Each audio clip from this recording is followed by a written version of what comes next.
¿verdad? Sí, es una lipasa de grasa también. ¿Qué más? Grasa, ya, pero ¿qué grasa? Triglicéridos, miren, que las lipoproteínas, ¿cierto? Las lipoproteínas que van circulando en los vasos sanguíneos tienen esta lipoproteína, por ejemplo, VLDL. ¿Qué lleva ahí adentro?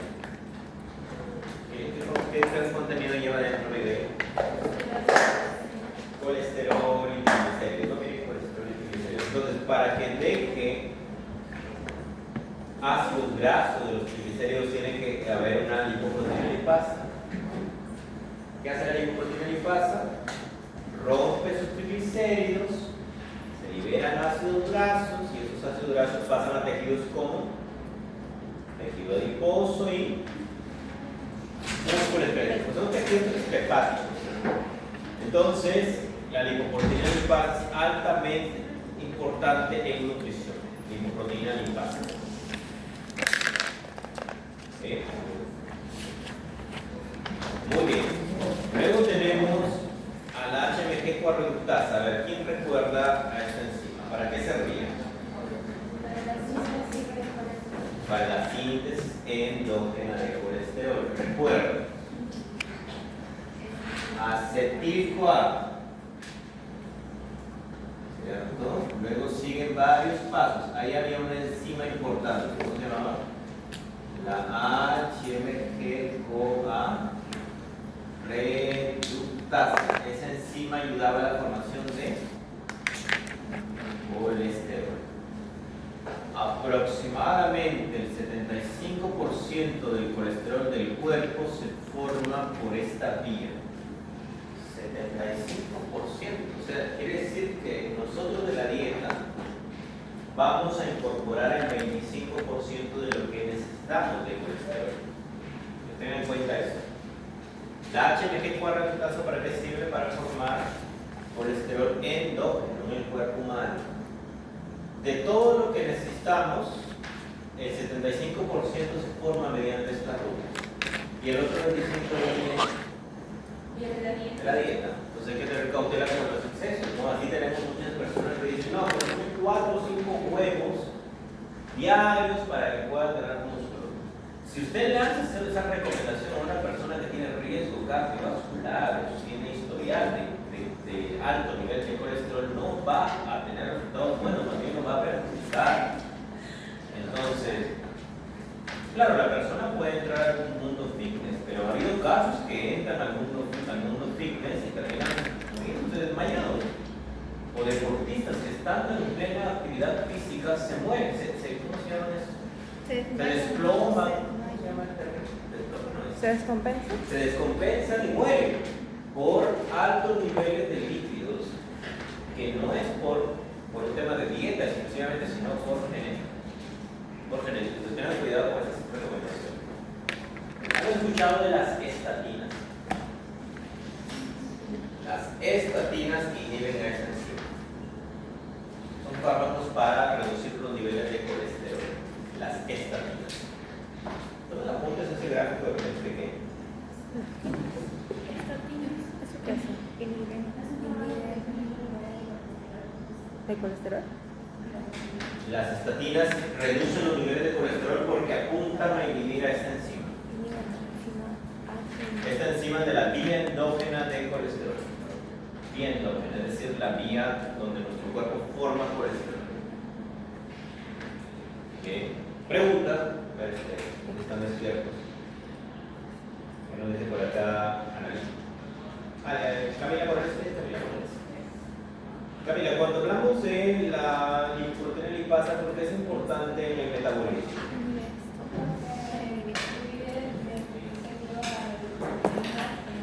La proteína. O sea, los triglicéridos de la lipoproteína, muy ácidos grasos. ¿Y ahora qué pasa con ellos? ¿Nada también? ¿Sobre los ácidos grasos qué pasaba? Entraban a los tejidos hepáticos como un tejido adiposo. Ahora una pregunta. Si su paciente, estimada estimado Marlon Rivas, si su paciente está consumiendo estatinas, ¿por qué el médico le ha dado estatinas? ¿Por qué? Marlon. Puede ser porque tiene un exceso de colesterol, LDL, y lo que mucha es más que todo individuo de la Esta enzima que está formando. LDL es, digamos, una lipoproteína. O sea, esta enzima no forma LDL, sino el colesterol, claro. Si aumenta LDL, sí, por cierto. Pero recuerden que esta enzima es encargada de la síntesis endógena de colesterol del cuerpo. De todo el colesterol que necesitamos, el 75% es formado por esa ruta, de todas las células del cuerpo. El que lo hace en mayor magnitud es el hígado. ¿Sí? Muy bien. ¿Qué más? A ver, en la parte inferior, a ver, vamos a preguntar a...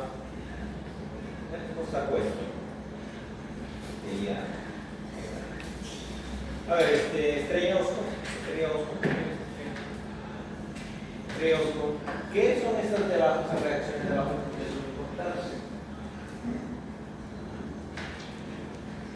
¿Qué le recuerdo?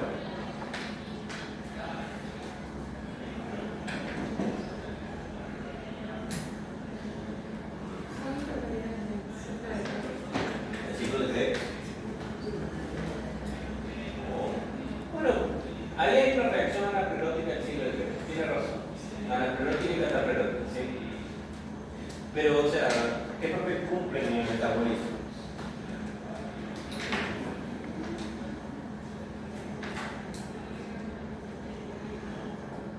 A ver ahí.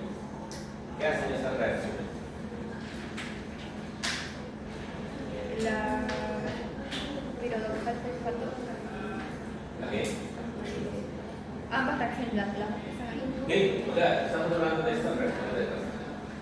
¿Qué están haciendo esta semana? Bien, sí. Realiza un cambio. ¿Cambio? La alanina va a perder lo que sería Su grupo amino. su O sea, si se dan cuenta, ese es aminoácido. Ese es aminoácido. Y están ellas removiendo aquí. a su grupo amino. Se remueve tu grupo amino, entonces estas reacciones son transaminasas. Son reacciones de transaminación. Podríamos decir que esas alanina aminotransferasa y aspartato aminotransferasa son importantes para el metabolismo de aminoácidos. Las dos son responsables del metabolismo de aminoácidos. Y ahora, ¿por qué la vitamina B6 es importante? Esas dos reacciones. A ver, ¿quién me dice? ¿Quién observa eso?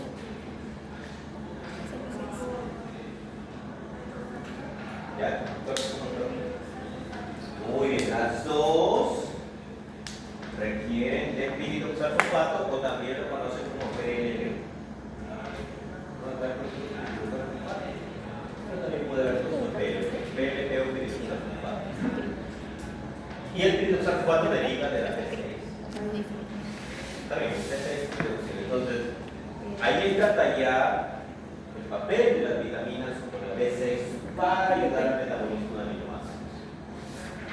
No apunta esos detalles. Ahí tienen tres enzimas de importancia nutricional. Preguntas, te escucho. Profesor, ¿por qué uno dice PLP y en el otro no? Ah, sí, o sea, es una abreviatura. PLP es piridoxalfosfato. Claro, acá está. Acá no lo he puesto, la intención era creo que poner PLP. Ah, ya. O de repente lo he sacado partido y por eso. Pero o sea, no se preocupe, el piridoxalfosfato es lo mismo que PLP. ¿Y qué tipo de reacción hace? Transaminación. ¿Por qué? Pero su grupo amino. ¿Por qué hace transaminación? ¿Cómo que no aparece nada? Ah, llevan dos amigas acá. Esta está transfiriendo el grupo amino. Claro.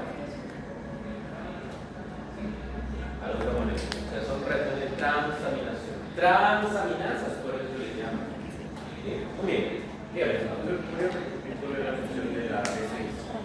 La B6. La B6 se convierte en piridoxalfosfato y el piridoxalfosfato es un conjunto de estas dos enzimas. Por eso, cuando hablamos de vitaminas, la gente desnutrida, ¿por qué no forma proteínas? Porque la B6 es importante para el metabolismo de aminoácidos. Y ojo con esto. ¿Por qué? Profesor, ¿pero por qué está siendo ambiguo y dice metabolismo? ¿Por qué no dice catabolismo o anabolismo? Lo que pasa es que estas dos reacciones participan tanto en la construcción como en la degradación de aminoácidos. ¿Por cómo se da cuenta de eso? Miren. ¿Ven? Ida y vuelta. Por eso, o sea, dependiendo del contexto, estas enzimas ayudan a la formación de aminoácidos o a la degradación de aminoácidos. Claro, tienen ese papel dual, dependiendo del contexto. Muy bien, 3 enzimas ahí a su repertorio. Acá estas enzimas citocromo P450. Pregunta acá a mi compañero. Grisela, ¿quién es Grisela? Grisela, ahí, usted no participa. Yaret Sánchez, Yaret. Yaret, coméntanos. Esas enzimas, ¿por qué son importantes en el metabolismo? ¿Qué hemos dicho?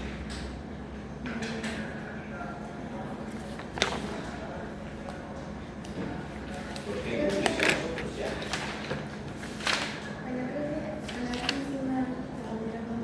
Son enzimas, ¿no? O sea, es una familia de enzimas. ¿Qué hacen ellas hoy? ¿Antibiótico? No. O sea, ¿por qué? O sea, ¿qué hay de información un montón? Pero yo quiero su argumento. O sea, ¿para qué son buenas esas enzimas en el metabolismo? Degradar. ¿Verdad? ¿Qué digan? Pues no. Vamos a preguntar acá a Analí. Analí, esas enzimas, ¿por qué son importantes en la nutrición? Aquí hay texto, eso yo recuerdo que no leo los papeles, no me gusta que ustedes no se exploren.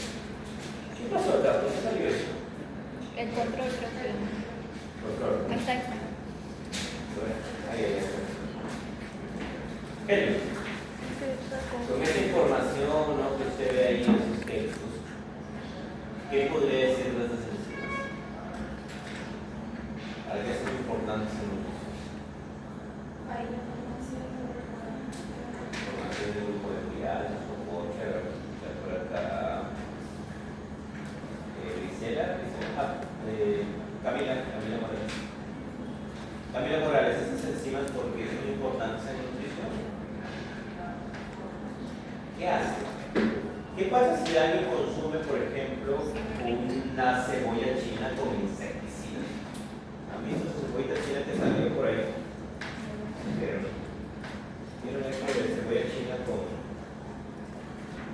Lo destaparon. Mire, no fue en una universidad, no fue en esas agencias que regulan estos compuestos que deberían de cuidar, fue una empresa independiente. Cebolla china con manchas azules. Si vieron ese destape, fue hace 4 años, ningún sancionado, todos felices y contentos. Mientras que la población envenenada con consecuencias a largo plazo. Miren así. ¿Vieron estas manchitas? ¿Qué son estos? Son plaguicidas. Acá. ¿Ven? Manchitas. Entonces, ¿por qué les comento esto? Porque las enzimas del citocromo se encargan de eliminar xenobióticos y se dice que son hemoproteínas. ¿Qué quiere decir que son hemoproteínas?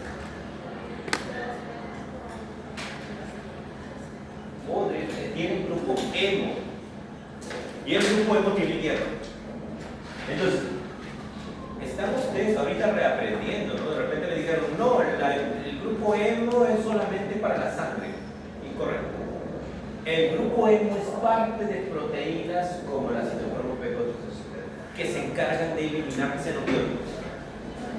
Xenobióticos, o sea, compuestos extraños, insecticidas, drogas, hasta el alcohol, el etanol es eliminado por esas enzimas. Entonces, son enzimas muy famosas. ¿Son específicas o no son específicas? Son específicas porque, a ver, ¿el cuerpo conoce cómo es un insecticida?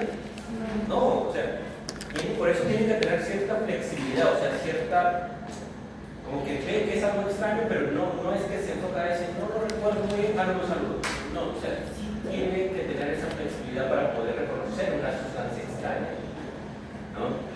Es como que usted ve a lo lejos, viene con scrap de un color, viene con mandil amarillo. ¿Qué va a decir de medicina? No, mandil amarillo es de nutrición, amarillo maíz, colores. Entonces, no tiene lentes, lo ve medio borroso, pero sabe que es de un grupo específico. Igual pasa con esas enzimas. Sabe que son sustancias extrañas, pero no es que es exquisito el decir no, si no es tal sustancia extraña, si no, se enfocan en destruir esas enzimas. Y son hemaproteínas porque tienen el grupo. ¿Sí? Por eso la anemia tendrá consecuencias para la eliminación de sustancias nocivas. Sí. Tiene efectos para la eliminación de sustancias nocivas extrañas, que se podría decir. Preguntas sobre esas enzimas. Ahora, acá tenemos una imagen que nos explica que la presencia de estos xenobióticos, ¿quiénes pueden ser xenobióticos? Las drogas, medicamentos, ¿qué más? El etanol, o alcohol etílico, ¿qué más? Los insecticidas, ¿qué más? Las micotoxinas. Las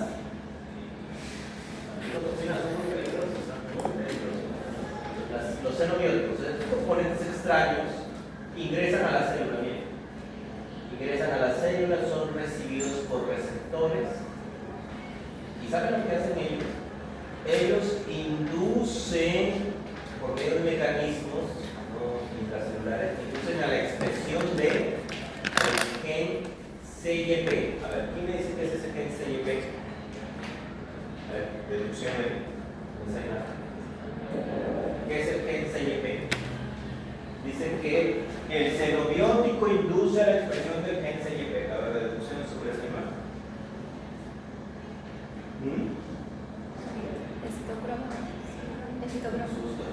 CYP son citocromios.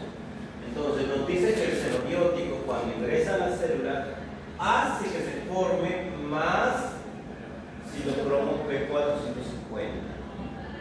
Entonces, si el individuo está expuesto a estas cosas, está haciendo ajustes en su expresión génica. Dice, bueno, pero mejor, ¿no?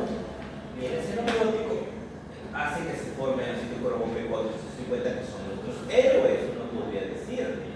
Por supuesto que hay una eliminación de estos, pero hay una consecuencia.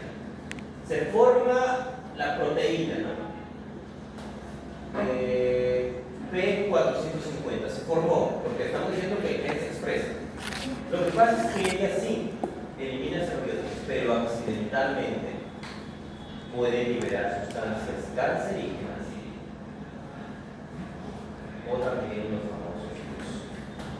Entonces, yo estoy como un buen estado nutricional. Tengo la posibilidad de formar P450. ¿Por qué? Porque tengo las instrucciones en mi genética y también tengo el hierro para fabricar el grupo hemo, ¿cierto? Porque esta es una hemoproteína. Tengo todas las condiciones, formo ahí. No importa, me intoxico todo lo que quiera porque estoy con buenos niveles de hierro.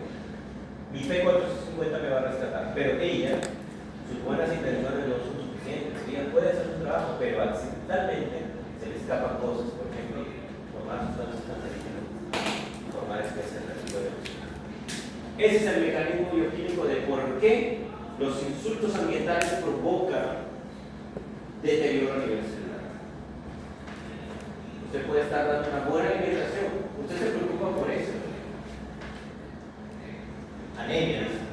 Pero estamos viendo que acá P450 no tiene nada que ver con anemia. Es una proteína encargada de eliminación de xenobióticos. Entonces, muy importante eso porque usted puede estar dando una buena dieta, pero la persona está expuesta a todo eso. Entonces, las consecuencias van a ser devastadoras dependiendo del tejido que protege. Por eso a veces en la marihuana, o sea, fumo, no me va a pasar nada. A nivel neuronal, esos daños ya están ocurriendo. Por eso es que la persona drogadicta queda mal, queda deteriorada.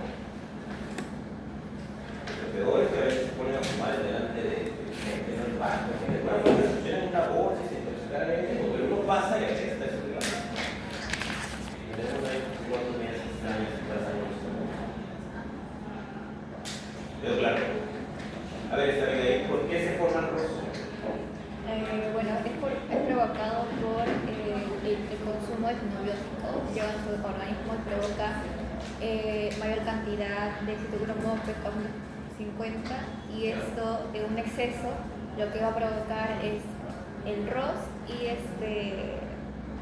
células cancerígenas. No, sustancias. Sustancias cancerígenas. Sí, chicos, no se olviden que acá las células exponen estas cosas. ¿Inducen a qué? A que se provoque. A que se formen las enzimas que se cuentan.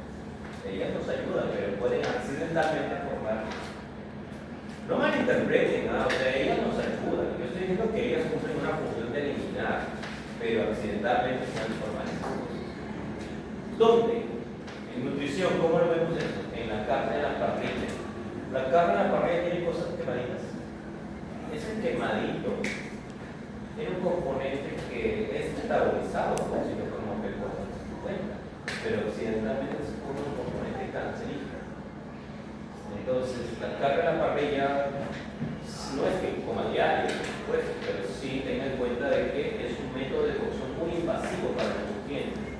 No solo eso, sino que forman componentes que cuando son procesados en el cuerpo traen consecuencias como por ejemplo los ROS y la formación de sustancias cancerígenas.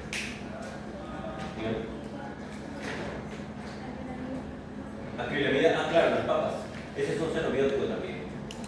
Papas fritas en el café, ¿no? Son niveles bajos que hay, pero imagínense consumir café, consumir papas fritas, consumir parrillas todos los días seguido, entonces todo eso suma a la exposición o a los niveles de acrilamida diarios. ¿Digo bien? ¿A preguntas de esto? La fabricación de citocromo P450 se genera en el núcleo, pero de manera normal, de un organismo estable. Sí, pero mientras más expuesta esté la persona, más síntesis, más expresión génica va a haber de la P450. Y eso depende también de la persona. Hay personas que tienen defectos en procesar algunos xenobióticos. Es decir, yo no puedo asumir que estoy protegido de todo contaminante. ¿Por qué? Porque hay personas que tienen diferentes expresiones, o sea, no forman niveles apropiados de P450. ¿Por qué creen que hay personas que no responden a un fármaco? No les hace ningún fármaco. ¿Por qué hay personas que tienen alergias alimentarias? ¿Por qué hay personas que se emborrachan rápido en una fiesta?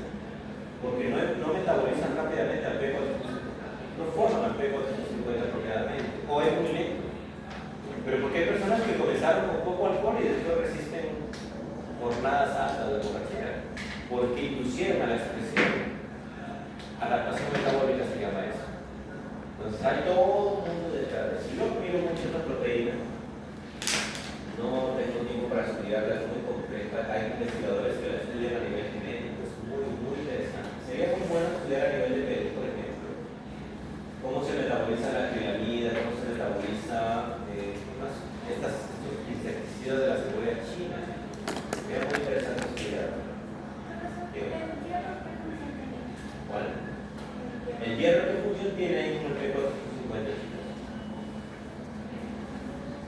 Mira, su compañera tiene dudas, pero nadie más ha preguntado. El hierro, ¿por qué el hierro ayuda al P450?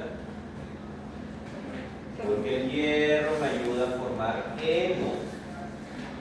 Y el hemo es parte de la citocromo P450. No se vayan a olvidar de eso.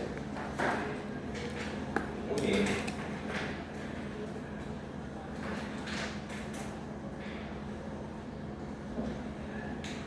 ¿Preguntas?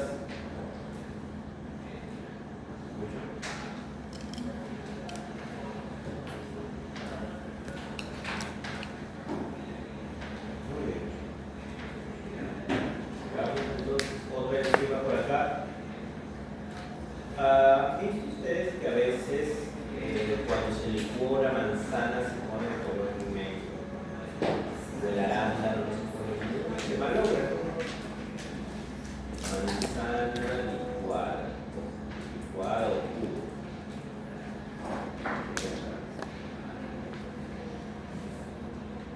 ¿Por qué pasa eso, no? Con la manzana que se deteriora rápidamente?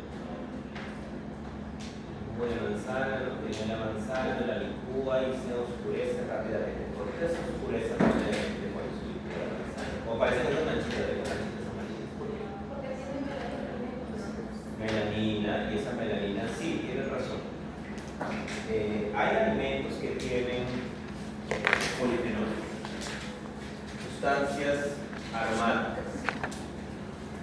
Presta atención a eso. La polifenol oxidasa está presente en alimentos de ese tipo. Entonces, cuando usted licúa, expone el alimento a oxígeno. Y esta polifenol oxidasa convierte a los polifenoles en melanina. Por eso el pigmento. Entonces, el licuado es un antinutriente. El licuado, digamos que afecta la calidad de nutrientes en la manzana, en especial sí. Porque la manzana tiene sus polifenoles. Y cuando esos polifenoles se exponen a esta enzima más el oxígeno, ¿qué va a pasar con esos polifenoles? Se convierten a. ¿Qué es nutritivo, el polifenol o la melanina? ¿Qué voy a obtener más beneficio, del polifenol o melanina? El polifenol. Polifenol. Y de eso negrito y va a ser alimento eso. No. Entonces, cuando yo hago un alimento, lo preferible es comerlo a la brevedad. Por ejemplo, la palta, si la dejo oscurecer, es oscurecido, no me va a dar aporte de nutrientes, porque las sustancias fenólicas, los polifenoles o aminoácidos alfáticos, se van a deteriorar, se van a oxidar gracias a esta enzima. ¿Se oxidan a qué? A melanina. ¿Todas tienen ese grado de oscurecimiento? ¿Qué opinan? No. ¿Quiénes no tienen ese grado de oscurecimiento? Una naranja se oscurece. No se pone así de ese color. ¿Por qué? Porque la naranja es ácida y el ácido inhibe a la polifenol oxidasa. Entonces, por eso el limón también no se pone así oscuro. Pero, entonces, profesor, el limón y la naranja sí los puedo tener mucho tiempo sueltos ahí en el aire. No, porque más bien ahí se deteriora la vitamina C. Y la vitamina C no se malogra por eso, sino se malogra por el aire. Solita, ella misma se destruye. Ella misma ve la luz y se amarga, se destruye. No quiere saber nada de la luz, no quiere saber nada de la temperatura. Y no le gusta esperar también. Si está esperando mucho tiempo, se deteriora la vitamina C. Pero en el caso de los polifenoles, sí son susceptibles a esta enzima. Esta enzima depende de oxígeno y depende de qué más. Dependía de cobre, claro, no está en este paper de cobre. También requiere cobre todavía está arriba de la cerveza. Muy bien. Ahora apuntes, ¿alguna pregunta? Solo eso de Perú. Preguntas, muchachos. Nada más.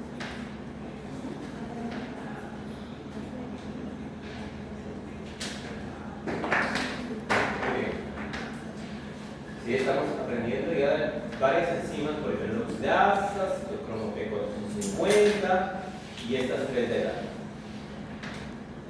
Miren, cuando usted licúa, rompe a la célula. Y si rompe a la célula, va a exponer a los polifenoles con la polifenol oxidasa. O sea, los polifenoles están en la vacuola, aquí en el juguito. ¿Lo han visto? Pero tiene la célula tiene su vacuola, en esa vacuola, en ese juguito están los polifenoles. Y en el cloroplasto está la polifenol oxidasa. Entonces, cuando usted licúa, rompe la célula y los encuentra los dos. Y en el licuado también entra oxígeno. Entonces, la mezcla perfecta para que los fenoles o polifenoles se conviertan en pigmentos. ¿Cómo? ¿Qué pigmentos? Melanina. Entonces, podríamos decir que el licuado afecta la composición nutricional de algunos alimentos. Sí. Por eso, si va a licuar, ya saben que hay un factor que afecta la composición nutricional del alimento. Que es malo, ¿no? Por supuesto. Usted consuma todo lo que quiera, pero sabe que nutricionalmente puede haber un desequilibrio. Y peor aún si lo deja exponerse más tiempo. ¿No? Recuerden que en nutrición usted se enfoca en aprovechar los nutrientes. La persona puede comer lo que desea, puede consumir un jugo de manzana todo negro, todo oscuro, se lo de repente, pero nutricionalmente el licuado afecta el contenido de algunos compuestos aromáticos que son antioxidantes, como los polifenoles. ¿Sí? Dígame. La polifenol oxidante está en los cloroplastos y los polifenoles en la vacuola. Entonces, cuando usted licúa, rompe la célula y los expone y los encuentra más oxígeno, el escenario favorable para la formación de pigmentos. ¿Sí? Muy bien. Muy bien, eso sería.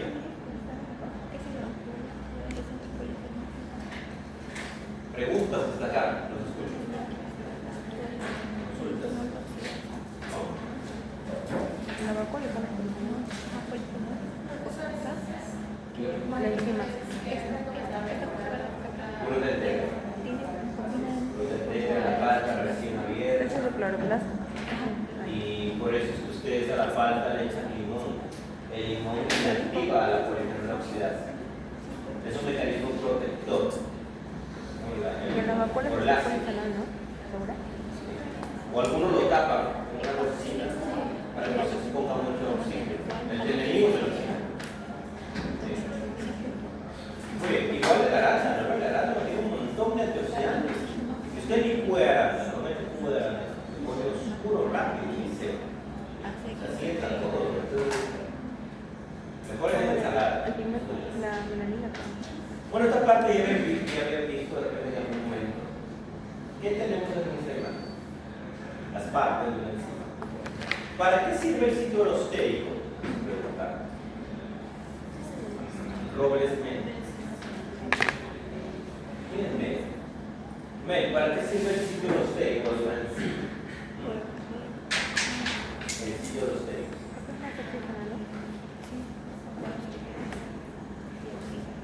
¿Para qué sirve el sitio alostérico, Mel?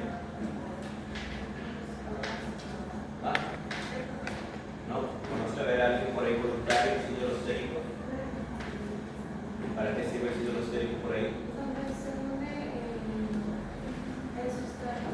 Para que se realice la Ah, miren, acá tienen una enzima y ese es el llamado sitio activo.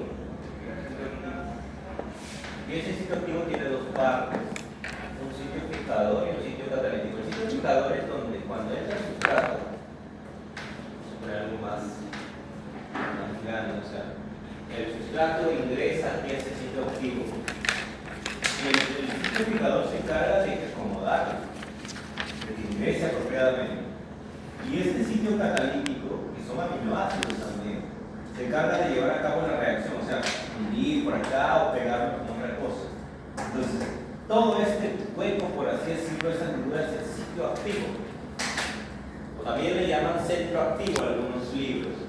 Entonces, tiene funciones muy importantes. Y todo esto se ha hecho de aminoácidos. Una mutación a nivel genético puede afectar la manera como la enzima procesa el sustrato. Porque si yo cambio las letras del ADN, cambio la secuencia de aminoácidos.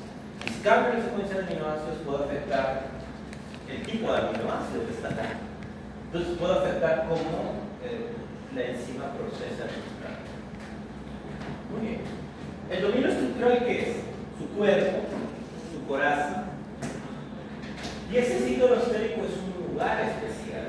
Aquí se pueden unir los reguladores alostéricos negativos y los reguladores alostéricos positivos. ¿Qué hacía el regulador alostérico positivo?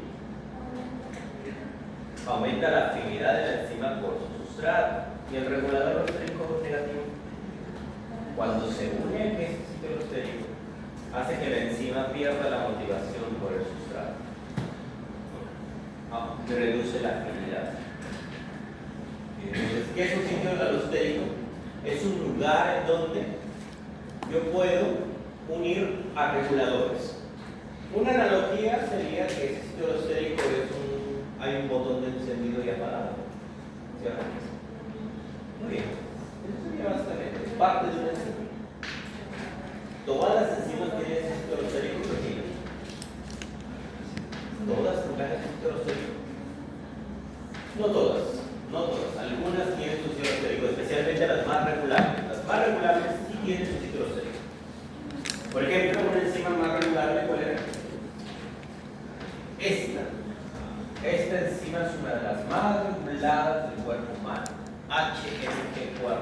¿Por qué?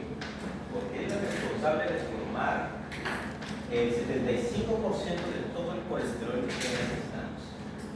¿Sí? Muy bien. No me la pongas ahí. Una pregunta, a ver ahí, un poco complicada en este caso. ¿Qué pasaría si a una persona le sacan su información genética? Le sacan su información genética e identifican que la HMG cuadruptasa tiene mutaciones que afectan aminoácidos del centro activo.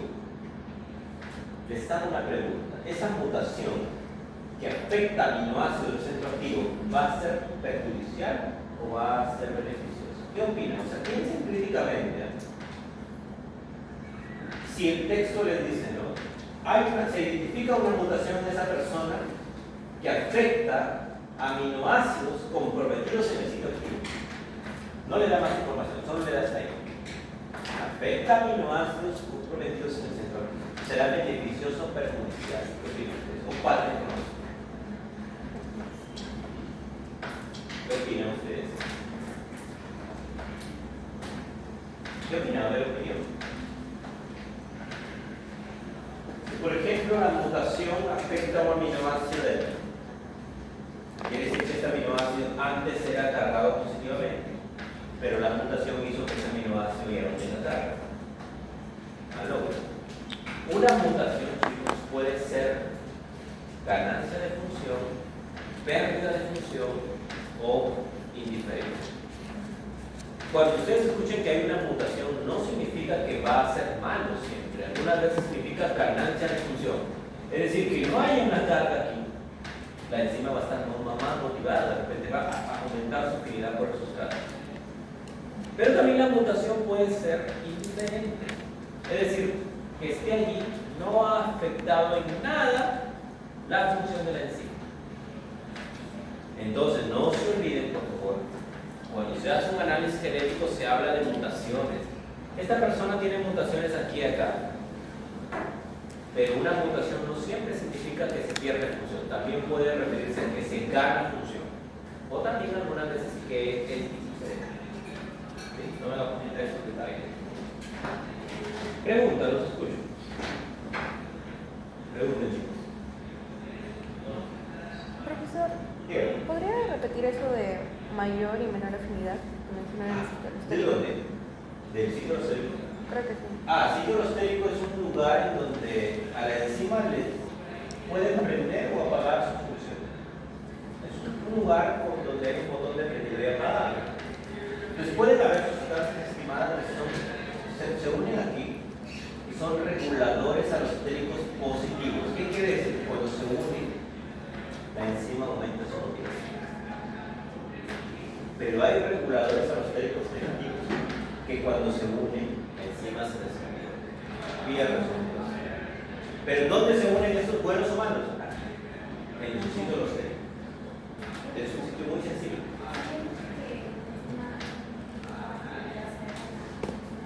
Es una de las enzimas más regulables del metabolismo. Más regulables. O sea, no pueden haber errores, no más bien. Una analogía de ciclo estérico en la sociedad, ¿cómo podría ser? No, el cofactor se inserta usualmente en el centro cicloactivo. Está usualmente en el cicloactivo. Ahí es donde ayuda el cofactor. Por ejemplo, la vitamina C se mete acá y ayuda a donar electrones, por ejemplo. Bien. Preguntas, entonces escuchen, chicos, siempre hay dudas, ¿tá? No tengan miedo. Si se equivoca, ¿quién le va a decir algo? ¿Quién le va a decir nada? Cuando alguien se pregunta, yo me acuerdo, porque se está participando, está interesado en aprender. Ok, nadie va a hacer preguntas. Entonces, vamos a ver.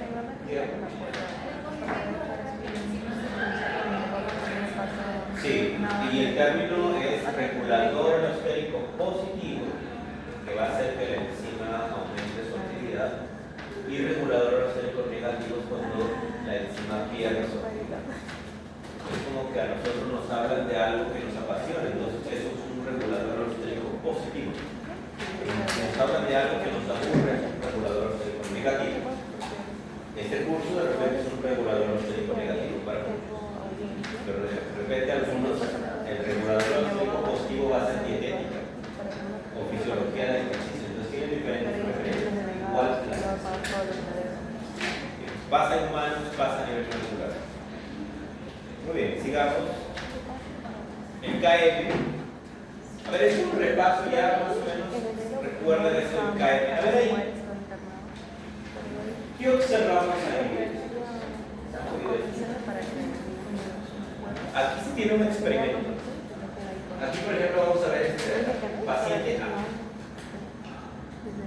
A. Aquí hay enzima que todavía que está lista para captar sustrato.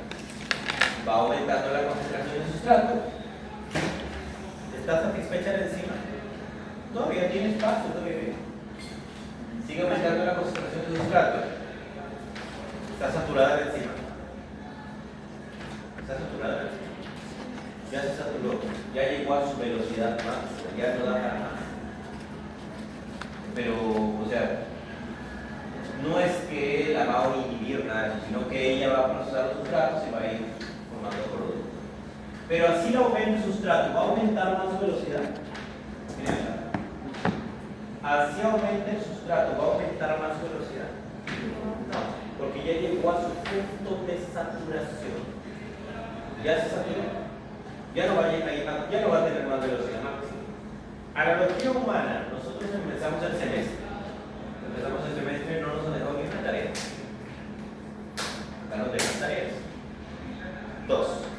Pero todavía tenemos potencial para 4. Todavía tiene tiempo. Acá miren, de cargar un montón de tareas. Ya se saturó. Tiene ahí trabajo que hacer. Y le siguen cargando muy bien. Pero ya no puede, o sea, ya no puede hacer más tareas por día o por cada 2 días o por semana. O sea, ya llegó a su punto de saturación, ya llegó a su velocidad máxima. Pero aquí también va a depender del tipo de enzima. Este individuo, digo rápido respecto a eso, este individuo tiene estos trabajos como que va demorando, pero eventualmente llega. Pero ¿quién tuvo más motivación? ¿El A, B o C? ¿Quién tuvo más ganas de llegar hacia su velocidad máxima? Se apuró. El C, mira, quiere decir que el C tuvo mayor afinidad por esa actividad y llegó más rápido arriba.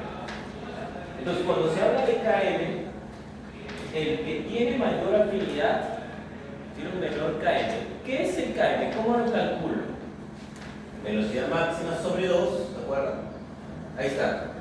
Velocidad máxima lo divido entre 2. Por ejemplo, si aquí es 4, entre 2, 2. Lo que hago yo es proyectar. ¿Está? Y bajo. En el A, proyecto, bajo. En el B, proyecto, bajo. ¿Quién tiene un mayor KM aquí? ¿Quién tiene un mayor KM? El B tiene un mayor KM y el KM está en unidades de sustrato, no se olviden, el KM está en unidades de sustrato. ¿Y quién tiene menor KM? El C, miren. Entonces, ¿quién es la enzima con más afinidad con su sustrato? ¿Sí? O sea, nosotros en el examen, ¿se acuerdan? No lo veíamos así con gráficas, sino con números. El número nos dice la afinidad. Aquí estamos viendo un gráfico que al ojo sabemos quién tiene más afinidad, ¿cierto? ¿Por qué? Porque este siempre es uno rápido. Este es un poquito lento y acá se me contra lento. Pero todos eventualmente llegan a la misma velocidad máxima, todos. Pero sí podemos ver quién tiene más afinidad y quién tiene menos afinidad. Muy bien, ahora un ejemplo ahí. Acá. La ácido graso sintasa. ¿Sí? Se hace un estudio del ácido graso sintasa de 3 participantes. De 3. De 3 participantes se hace un estudio, participante A, B y C. Se hace un estudio de esa enzima ácido graso sintasa de 3 participantes. De 3. ¿Cierto? ¿Y para qué sirve el ácido graso sintasa?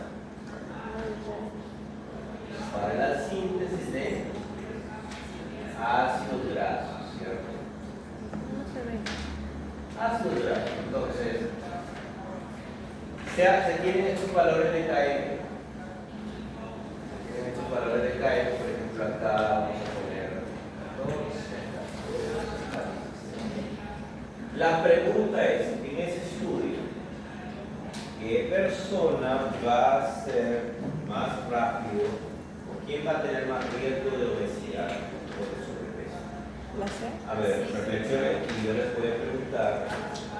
Se pone el nombre de la enzima, no el ácido grasosilitasa. Y sabemos que el ácido grasosilitasa participa en la síntesis de ácidos grasos. Este estudio evalúa la enzima de 3 participantes y se obtienen esos valores de KM. ¿Qué individuo tendrá mayor riesgo? ¿No? Digamos que aquí estamos hablando de mecanismo. ¿Quién tendrá más chance de hacer tipo G, sobrepeso de ser quién? La B, porque estamos viendo que la B tiene más afinidad por su sustrato. Quiere decir que más rápido va a llevar a cabo la lipogénesis o formación de triglicéridos. Pero hay un dato importante, chicos, que yo siempre les cuento a los chicos. El KM es solamente una métrica. Una. Hay muchas medidas enzimáticas que nos ayudan a comprender qué va a pasar en realidad. En el Perú se ha hecho un estudio para ver el KM de enzimas importantes como las del metabolismo de omegas, de proteínas. No se ha abordado, por lo tanto no podemos hablar en Perú aún de nutrición de precisión. No podemos decir eso. Ustedes se basan en tablas generales, en tablas específicas para edad, ayudan, pero va a ser mucho más enriquecedor para su paciente cuando se conozcan datos de enzimas específicas y sobre eso modelar una intervención en base a información mecanística y información de enzimas metabólicas. Los que sobre les daría ahí un ejemplo del examen que he tenido. KM. Bien,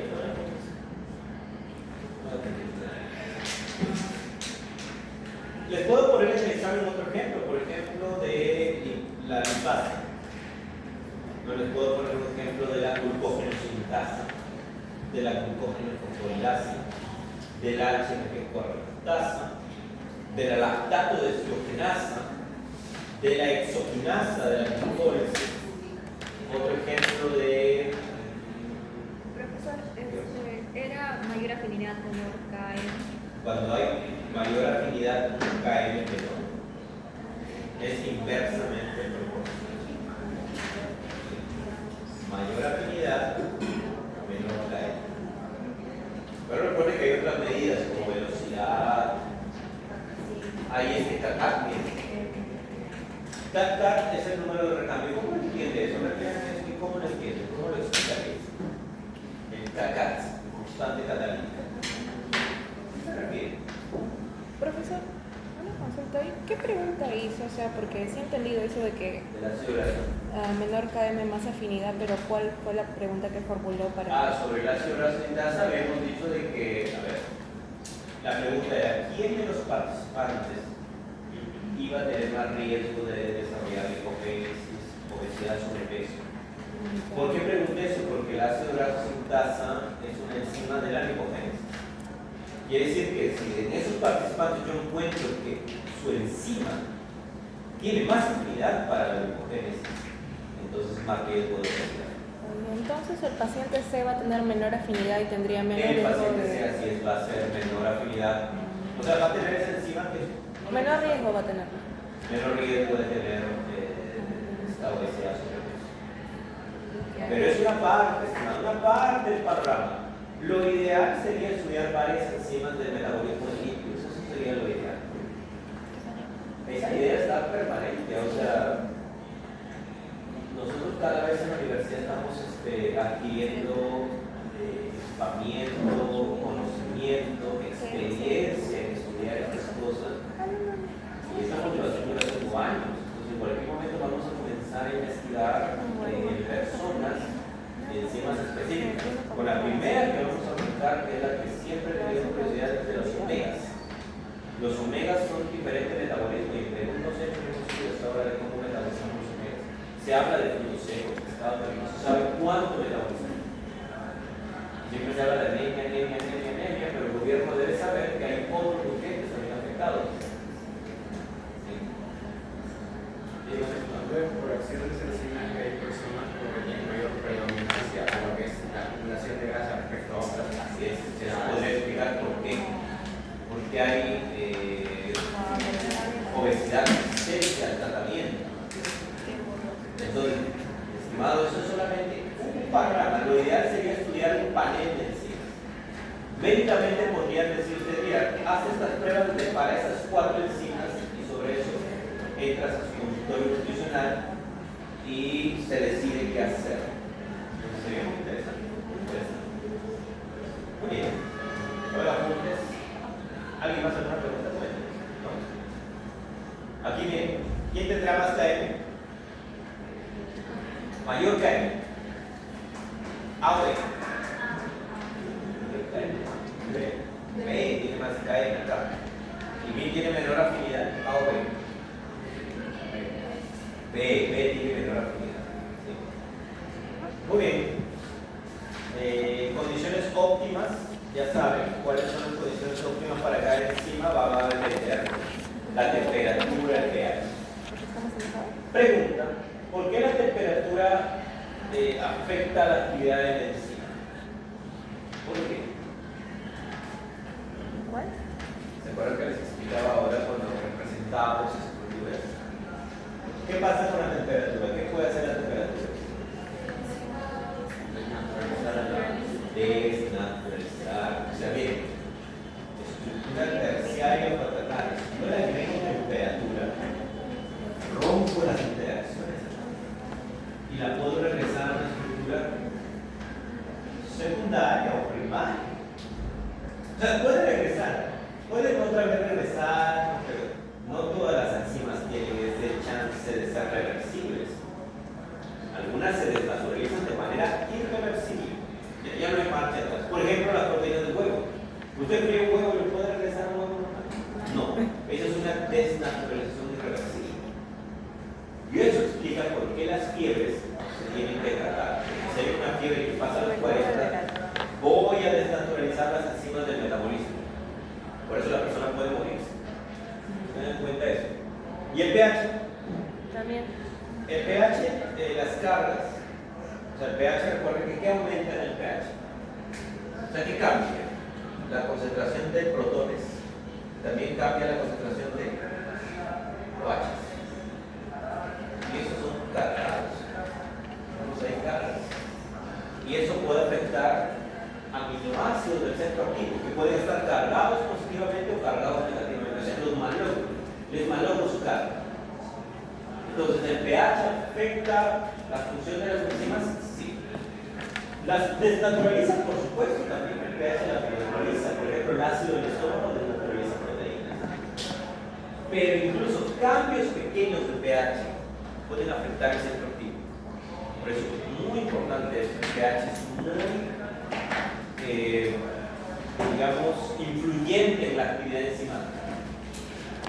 Muy bien, chicos, vamos a ir respondiendo algunas preguntas como que están listando, porque de aquí a podemos hacer. Entonces, comenten algo que no esté quedando claro. ¿Alguna duda hasta acá? ¿Podría volver a explicar la gráfica anterior? ¿Cuál? ¿Esta de...? Esa. Esta explica el KM, acá tenemos concentración de sustratos. Acá tenemos velocidad. Ambas llegan a la velocidad máxima. Y para calcular el KM, yo que tengo que hacer velocidad máxima sobre 2. Sobre 2. Y lo proyecto. En A lo proyecto, sale abajo. B lo proyecto. Entonces, ¿quién tiene más afinidad? El que tiene menor KM. El que tiene menor KM tiene mayor afinidad. Y aquí en el gráfico nos damos cuenta que el examen no viene un gráfico, sino que viene los valores. Entonces, A es más motivada y B demoró. Profesor, ¿y qué es el CACAT? ¿Ah? El CACAT. CACAT es una constante catalítica que significa la velocidad como yo proceso los sustratos. Por ejemplo, le sirven 3 panes. Los 3 los pasan No. es uno por uno. Y la pregunta que les haría, ¿cuánto se demora en comerse esos 3 panes? Por ejemplo, media hora. Algunos se demorarán 20 minutos, algunos 10 minutos. Entonces, la velocidad estimada en donde yo hago ese paso de uno a otro es esta constante catalítica. Ah, ya, pero. Algunas estimas son más rápidas. Pero come. Igual como los humanos iguales.